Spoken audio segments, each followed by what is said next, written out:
ابتدا ہے معصومہ قوم کی ولادت.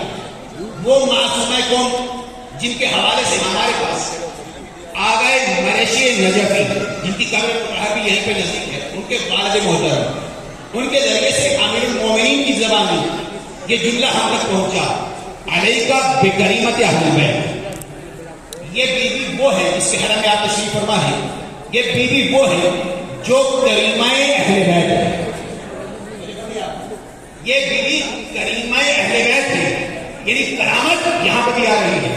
بیوی کون؟ کریمہ اہل بیت. میں نے ابھی عرض کیا اشرائے کرامت ابتدا حضرت معصومہ کی ولادت اور اس کی انتہا امام رضا کی ولادت. ان دو ولادتوں کے درمیان جو نام رکھا گیا وہ کیا ہے؟ اشرائے کرامت. ابتدا دے کے تو معصومہ کے لیے آیا کہ یہ کریمہ اہل بیت ہے، کریمہ اہل بیت. اور انتہا دے کے مجھے چاہتا ہوں انتہا دے کے تو جب 11 ذیقعدہ کو امام علی بن موسیٰ رضا علیہ السلام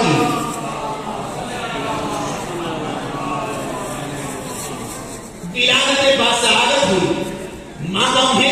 جناب نجمہ خاتون. بات تو امام موسیٰ کاظم لیکن ماں کون؟ جناب نجمہ خاتون.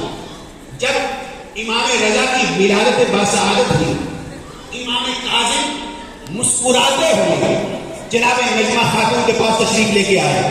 آگے تاریخی جملہ کہا اور یہ کتابوں میں موجود ہے. وہ جملہ کیا؟ آگے جناب نجمہ خاتون سے کہا حنیًا لکے یا نجمہ کرامت ربک.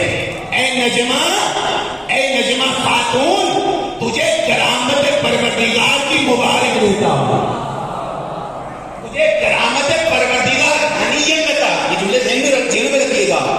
معصومہ کون ہے؟ کریمہ اہل بیت، کریمہ اہل بیت جو امیر المومنین کے ذریعے ہم تک پیغام پہنچا.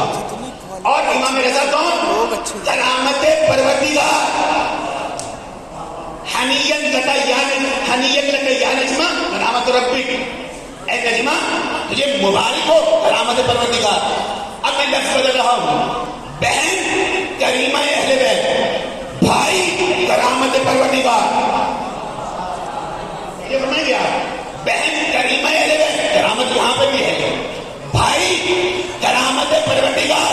اب زیب یہی دیتا تھا کہ ان بھائی بہن کی ولادت کے درمیانی عشرے کو دہائے کرامت کہہ دیا جائے. سرکڑ محمد اہل بیت محمد پر. یہ ہے کریمہ اہل بیت اور وہ کرامت الہی، کرامت پروردگار. تاکہ یہ ایام ہیں اشرے کرامت، یہ دہائے کرامت. ابتدا حضرت معصومہ، یہ وہ معصومہ ہیں، یہ وہ معصومہ کہ جب دنیا میں آئے یہ ذیقعدہ